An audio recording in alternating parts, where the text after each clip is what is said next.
Domestic violence is the most debilitating thing a woman can go through. I know, I've been through it.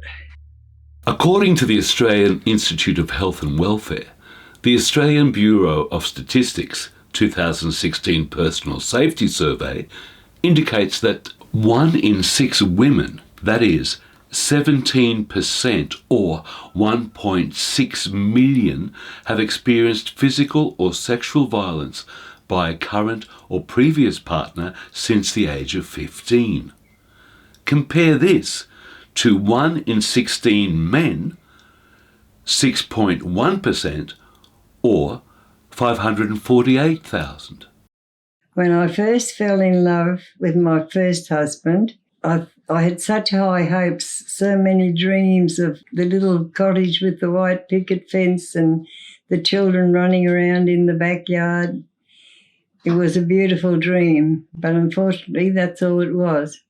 Some of the most traumatic experiences that I remember, I was around 6 years old. 6 years old, hopeless, what can I do? It's just very traumatic seeing your mother cop such abuse. I'm an ex-police officer. I served 11 years prior to 2018. I spent 7 years in general duties policing, and the last 3 to 4 years as a DVLO, which is a domestic violence liaison officer. This is very much a specialised role. When my first child was about 3 weeks old, was the first time I got hit. And that was just a slap. I thought, well, I can get over that pretty quickly. But he said to me, I'm no good to you. I'm no good to you. Take the child and go back home. Unfortunately, I spoke to another woman who was going through it, and she said, oh, look, he didn't mean it. He loves you. He won't do it again. It's just one of those things. No, I didn't go. I didn't leave. This is probably the worst thing I did, or didn't do at least. But I stayed. It's very sad, but it's a true statement. The only things that I remember are mostly bad things when I was growing up at a young age. It's, the good things don't stick so much. I'm sure there were some good times, but, the most traumatic stuff is what's really stuck with me through my life. I was trained in the dynamics of domestic and family violence, child protection procedures, victim support and court AVO processes. It was my job to provide advice and support to other police and victims, and also to monitor repeat victims and perpetrators.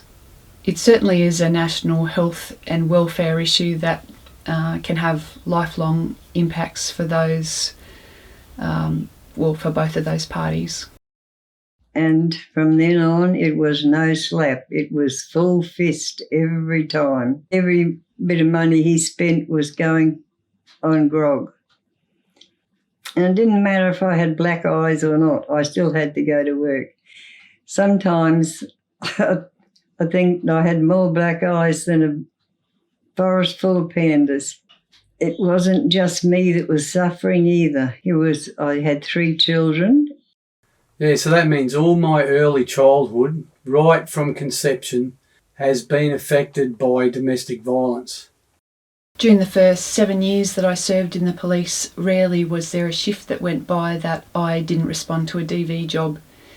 This type of violence is rife in the community. It's a common job for our police. Examples of the types of jobs ranged from common assaults, intimidations, sexual assaults, stabbings, woundings, right up to murders and everything in between.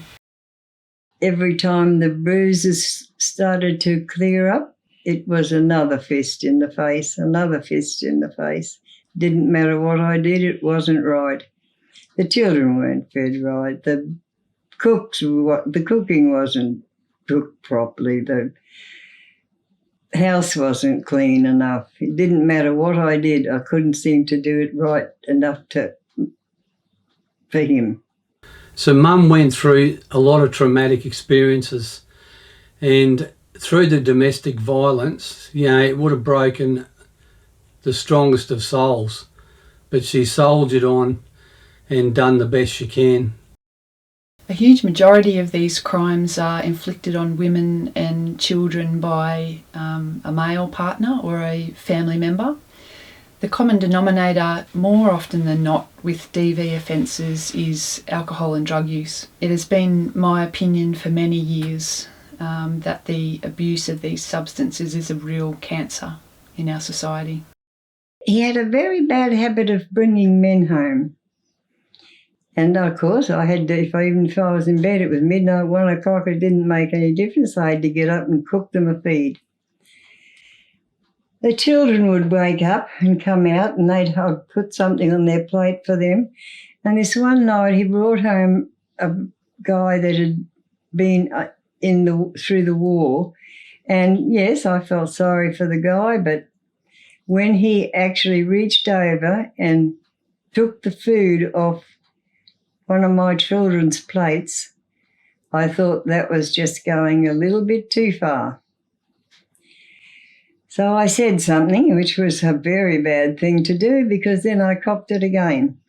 He was sitting at the other side of the table, and straight across the table, wham.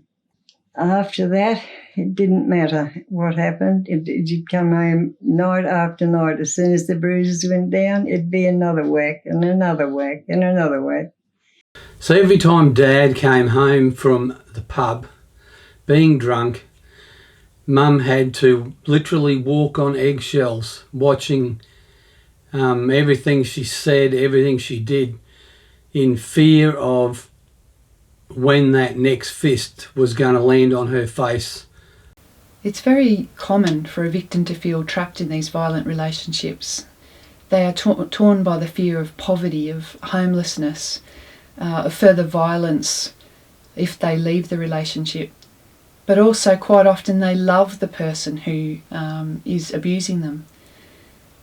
And because of this, it is common for victims to want to hide what is happening to them, and they certainly can be reluctant to report to the police. I stayed for 8 years. And the last time he hit me, he smashed my teeth, he broke my nose, there was blood everywhere. Two main incidences that had haunted me most of my life. So one morning after Mum had copped a beating, I remember sitting at a dining table. I was sitting at the table, Mum was sitting across from me, and Mum had bits of her false teeth on the table, and she was arrowditing it back together so she could have some teeth back in her mouth.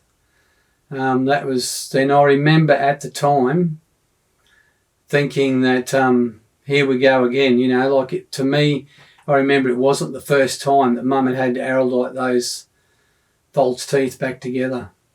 For victims who physically survive domestic violence, the trauma and fallout of this insidious crime is devastating. I need to make this clear that it is the leading cause of death, illness and disability for women under the age of 45. And psychological trauma is real. I've seen it in many victims. The impact on the physical, mental and emotional health can include depression, shame, anger and even suicide. The risk of homelessness and substance abuse is high. And I thought there was nothing that I could do, but he was always saying, "Get up and fight, you bitch, get up and fight." Every time I went down. The one time he brought this woman home. He brought her home to fight me. Well, she put me straight down, and that's when it started. Get up and fight, you bitch, get up and fight, get up and fight. I wasn't going to put myself down that far. So I didn't. I just lay down and took it. The second most traumatic experience that I remember was another time that Mum was copping a beating, and I remember being out the front of the house with me siblings, And because we were out the front trying to get away from what was going on inside, and Mum came crawling out the front, Dad walking behind, Mum, pretty well on the ground, reaching out with some coins, some money, trying to give to us kids to get us to ring an ambulance. And Dad was threatening to kill her if we rang an ambulance or got her help. So at young ages, it's hard, it's very hard to see what Mum had gone through at the time. For children who have had exposure to the effects can also be debilitating. I've worked with women whose kids have suffered ongoing anxiety, depression, problems concentrating, and there's other disruptive behaviours. The list of these behaviours is long. Children need a secure, nurturing environment to grow and to thrive. Domestic and family violence within the home destroys lives. Next morning, after he broke my nose and smashed my teeth, he was still in bed. I got up and got the children off to school and did what I had to do. And then I thought, well, he wants me to fight. So I went back into the bedroom where he was still in bed and I punched him fair in the gut. After that, I thought, well, this is really bad now, because now that I've started,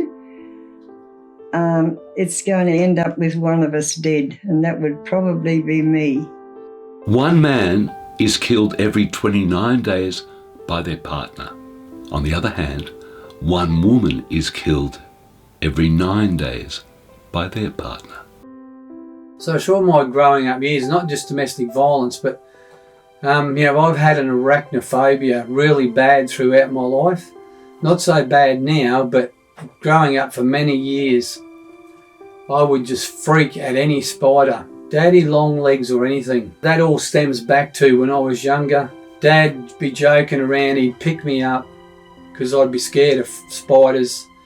He'd pick me up and then hold me towards the spider's web up really close, and I'd be absolutely terrified. The rippling effects of domestic violence can go well beyond those directly involved. It can and it does filter through to impact the lives of family and professionals who deal with it on an ongoing basis. I stayed for about 10 days until the bruising went down enough for him to go back to work. I got the children from school, got the money from the bank, and I got a train ticket back to Gympie, where I was going to be met by some family members. We got on the train and came back home. I went back once for just a couple of weeks, but of course I ended up with more black eyes. And believe me, I didn't go back again. I know right into my early teens that I would have nightmares about spiders just all in my bed. I would jump out of bed screaming and go to Mum, wake her up and say, Mum, can you get the spiders out of my bed? And she would pull the bed to pieces, and so there's no spiders there, and she'd make the bed again, and then I'd be like, Mum, just check again. And she might do it 2 or 3 times before I would be calm enough to go back into bed and eventually go back to sleep. I don't know, it destroys you. It's something you really never get over. For years I used to have some terrible nightmares, and I'd wake up crying, and it's not a good thing. So I always grew up with very bad nerves. I did see a doctor, and he picked up a few things and knew that I was, not doing too well. It is very common in policing to suffer trauma and burnout from the constant repetitive nature of the job. 15 years it took me to get over it. I started drinking, And for that 15 years, I drank and drank and drank. And I know the children suffered through that too. But it was the only way that I could get through life without doing something really serious. Anyway, I just said, look, I've got a really bad nervous disposition. I'm just a nervous person, you know. I'm very nervous and very self-aware when I'm around people. And he diagnosed me with complex PTSD. So complex PTSD is a lot around childhood trauma, which is what I had growing up with domestic violence. And because of my bad nerves, I didn't stop wetting my bed till I went to high school. Because I asked Mum a while ago and I said, you know, when did I actually stop wetting my bed? Because I knew I had a problem. And she said, you know, when you went to high school, I started giving you some certain pills, and then that helped you to stop wetting your bed. It is very common in policing to suffer trauma and burnout from the constant repetitive nature of the job. It actually ended up getting the better of me. And after long-term counselling, I left my job. It's the nightmares, the sleeplessness, anxiety have been very common for me. The last few years have been a slow journey in recovering my mental health.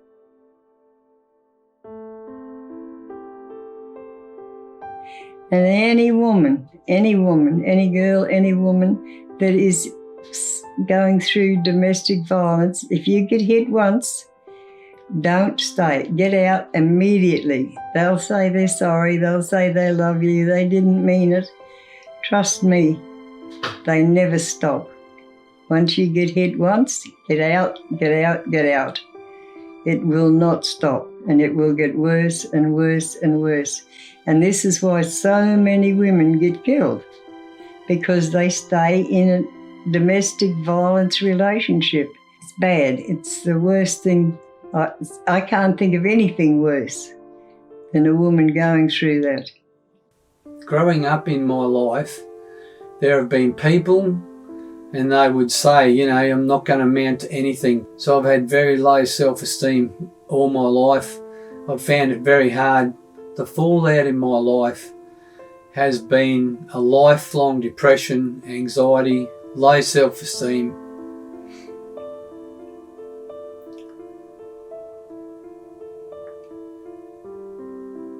And that all stems from, well, domestic violence.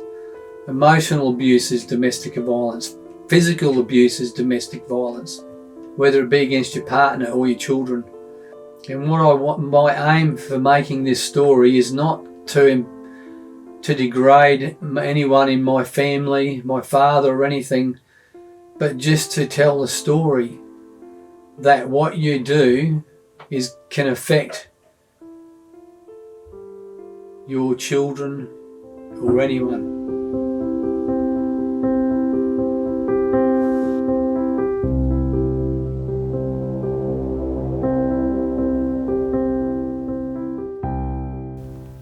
Hi, I'm Joy. I'm Steve's wife. I grew up in a loving, caring family with my mum and dad and sister. They taught us to show love and respect to one another, and we never saw any violence or abuse in our family. My mum and dad have been married now for nearly 56 years. I didn't want to leave a legacy like my father. I wanted to break the cycle of domestic violence. Steve and I met, and I think I was about 17. We fell in love, and Steve was a rather shy type of guy, but I loved him heaps, and a few years later we got married, and then we got a puppy like most young couples do. And a few years after that, we had a couple of children. As we got to know each other more and talking about our lives and how we'd grown up, found out that Steve had had a different upbringing than what I had, and he had seen a fair bit of abuse and domestic violence in his family, which had affected how he'd grown up. Because I saw, my family do things, it's just who I am, it's in my DNA. But is it in your DNA, or can you choose to change and not follow in your parents' footsteps? He doesn't like being around groups and large groups in particular, and situations that cause anxiety. Steve's been a loving, caring father and husband, and we have 2 adult children now, and he's always looked after us. Steve and I have been married for 34 years now. You can choose to change, to make a difference. Steve found it hard to do school, and because of all these issues, and was wagging school, and in fact was a grade 8 school dropout. But he's been a very hard worker, and over the years he's taken on all sorts of jobs to provide for his family. He's gone on to do some great study, including an advanced diploma in theology, a certificate 4 in horticulture, and a Bachelor of Film. And after seeing everything I've seen, I can't see how anyone can choose to be the same as what you've seen growing up and putting your partner or your children through so much trauma and terror. Over the years, Steve and my relationship together has been a loving, caring one, and we want that as an example to show to our children and to others that we can have a life without abuse and violence. If you or someone you know is experiencing domestic or family violence, you can contact 1-800-RESPECT or 1-800-737-732 or through online chat.